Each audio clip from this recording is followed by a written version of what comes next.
So the first venture that I went into with crowdsourcing was the Kickstarter. In Kickstarter was doing Grim Fairy Tales, which is basically I wanted to have, after having done Metalocalypse for many years, I wanted to do like a heavy metal animated cartoon of something. What a great idea. And because I loved heavy metal because it had different artist styles, it had amazing rock and roll music. Andy, you got a slide? It was adult content. It was rated R. And I was just like, I've been doing adult content animation, and whenever I say, yeah, I would do adult cartoons, they say, is it porno? Big failure, right? Yeah, 188,000 we raised, and Jesus. And that was a lot of work, believe me. So you followed that up though with another crowdfunding campaign. Yeah. And that one did terribly as well. Yeah, that was a pretty horrible one. It was The Death of Superman Lives. Death of Superman Lives. Go to the card, Andy. So I was looking for 98,000. I got 115. Wow. Which, after they take the Kickstarter, 10%, Amazon, it roughly became like 102. So I didn't make my stretch goals, which is why right now I'm like looking for more financing. So we've raised 115. Yeah.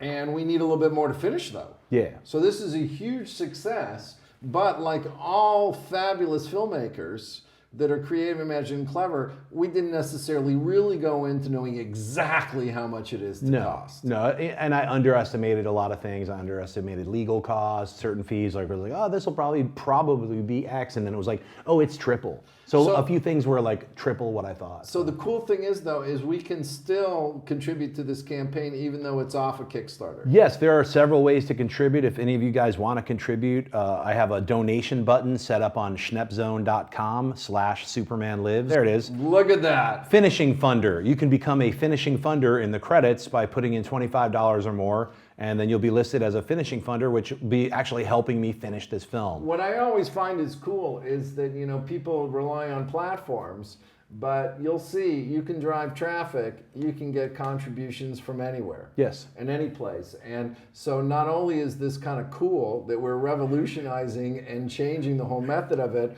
we're also going to make a really great film. Yeah, and I think that's the end result. And I think that's what we got to talk about, because if we really want to inspire people to help you, just how the heck did you come up with this? What spawned it? Where are we? And what's this great documentary going to be? I'll tell you, it started out for me like in the early 2000s, where they'd released some pictures online of like Brainiac's skull ship and like Superman and Lois Lane inside this weird contraption.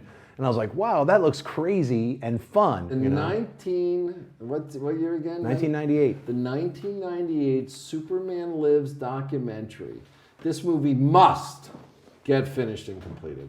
Thanks. I'm salivating. Can you bring the drool bucket? We've used that once before. And if I could just say that within just this last week, I've seen things that will blow your mind. Footage that I cannot talk about yet, which I will be able to talk about in about a month.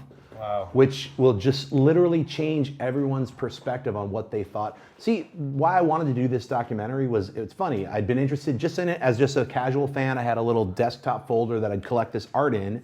It was just a thing that I do. Every couple of months, I'd search Superman Lives concept art because I liked it. I was like, and especially with Superman Returns, to me, it was disappointing. I fell asleep in the theater. It was boring. It was a Superman lifting things, and nothing really happened in the film, and it was just a strange. What about the new one? I liked the new one. I did. I mean, I thought it was a cool readapt. And Superman fought Zod, and it was like had these amazing action sequences. So it was fun. I thought this was a great reboot. And the Lois Lane choice?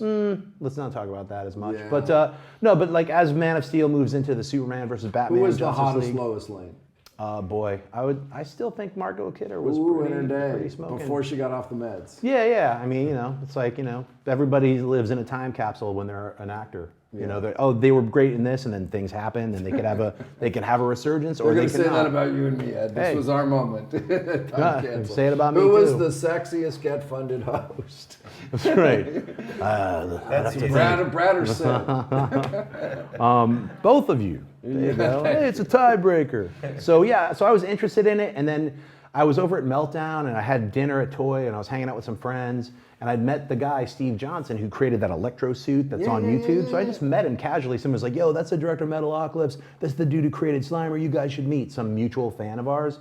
And I was like, hey, nice to meet you. And I was like, man, that dude looks familiar. And so he left for a minute, and I Googled him really quickly. I was like, oh, it's that dude who made the Superman suit. And so then I nerded out on him, like he was sitting right across from me. I was like, yo, man, I saw those videos of that Superman suit. And then he got weird with me, because like, I was like, oh, Slimer and this and that. And he's like, yeah, but like the Superman thing, it's like a taboo subject for people who worked on it. Right. Just because it didn't get made. And as I uncovered more things about this movie that didn't get made, it excited me, because it was like two creative auteurs, an actor like Nicolas Cage and a director like Tim Burton, coming together to make an imaginative superhero cosmic science fiction film.